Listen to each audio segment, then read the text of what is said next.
mean, how am I supposed to move on from this book? How? It's like 70 pages. If you do not read the introduction and the preface of Kafka, it's Metamorphosis by Kafka. I did not even read the name of the book before reading the book. I bought it a while ago and I finally read it. I started today morning and I finished it because it's just 70 pages, but it is heavy. It is super, super heavy in the sense, um, if you have watched the movie Atonement, you know how heavy it feels. That is this vibe, but kind of worse.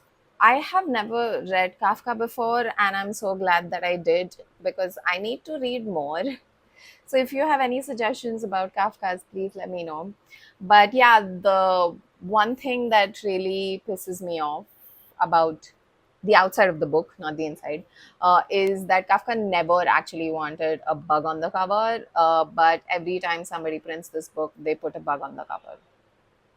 Thankfully, I did not know this before reading. I mean, I knew it, but I did not remember it before reading. So I did not know the story was about the character turning into a bug. And when I actually read it, I didn't even notice the bug, to be honest. But when I actually started reading it, I could feel it, and it creeped me out. I don't have a phobia, but it just gives me the heebie-jeebies. So yeah, in any writing, it's essentially one of the biggest things is show versus tell. So this book is like in third POV, and it literally just narrates the whole thing, literally just tells the whole thing.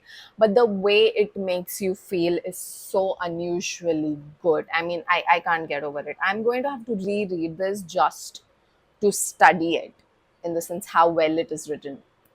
It's just 70 pages, but the kind of the whole story that tells is so good. But honestly, if I were to write something like this now, nobody would read it. Maybe 4 to 5 people who are in my writing circle would read it.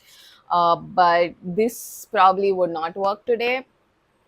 But it is astonishing how much it still makes sense in today's time. Like, imagine the work culture has not changed since he wrote this, which was around 1912. It was published in 1915.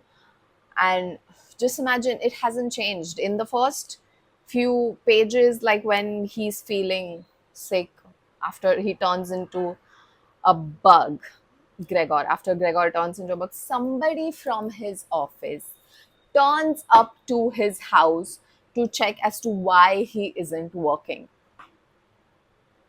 Work culture really hasn't changed since 1912. It really hasn't changed. We are still living like that. I can't imagine it.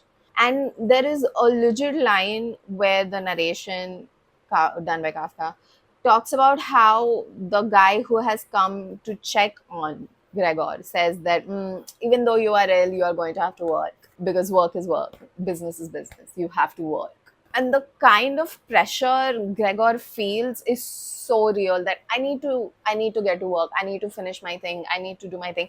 His life is essentially just work. He has no life outside. Oh yeah, he has no life outside his work, and that is why after he's turned into a bug, he really has nothing left to hold him to his life, to humanity. Like, he essentially forgets everything, because none of it was about him. It was just about his work and his family.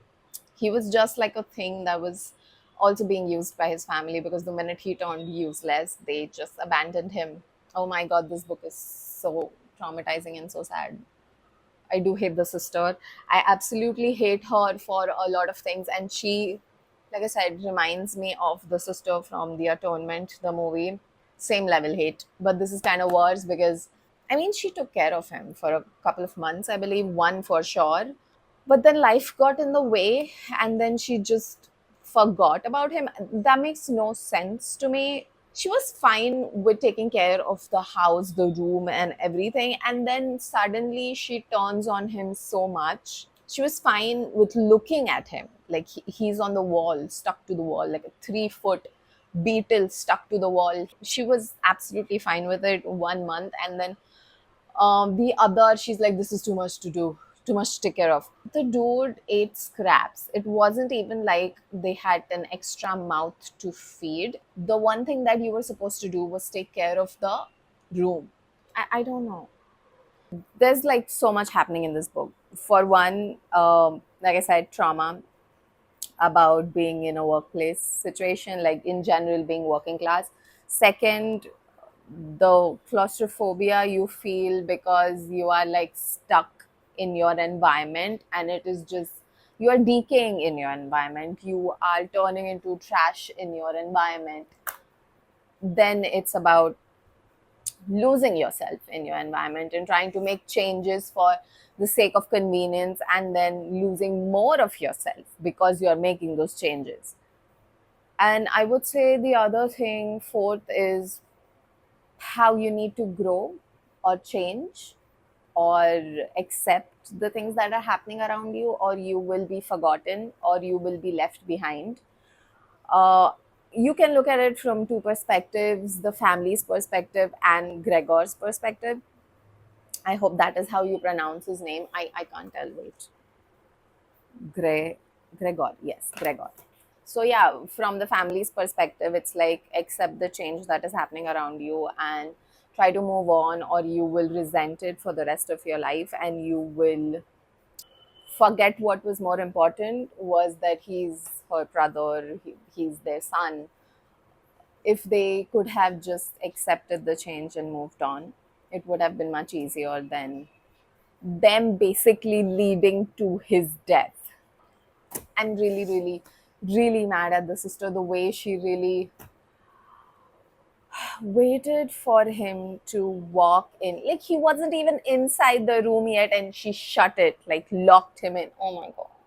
Oh my God. She did take care of him for a really long time, like a month or two. That is long. But maybe just, this is a nine. Oh, they did live in a flat though. If it were like a cottage situation, maybe you could leave him in the backyard or something.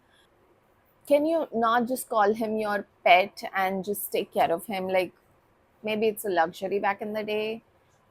Also, this was like wartime. But I know, I just hate the sister. I absolutely hate her.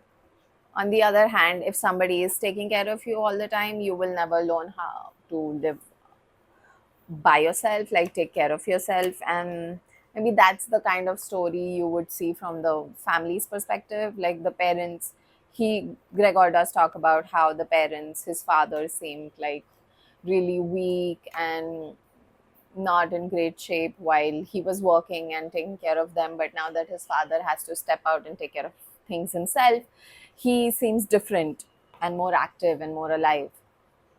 But yeah, I still hate the sister. I kind of hate the parents as well. I mean, they could have taken care of him maybe a little better. Like, bugs don't have that big of a lifespan, and he was literally eating scraps from the house. It wasn't like there was an extra mouth to feed. But yes, it was because he took care of everything and now he was useless. So they just thought, who needs him? Which is just so sad. But yeah, that's metamorphosis for you, I guess.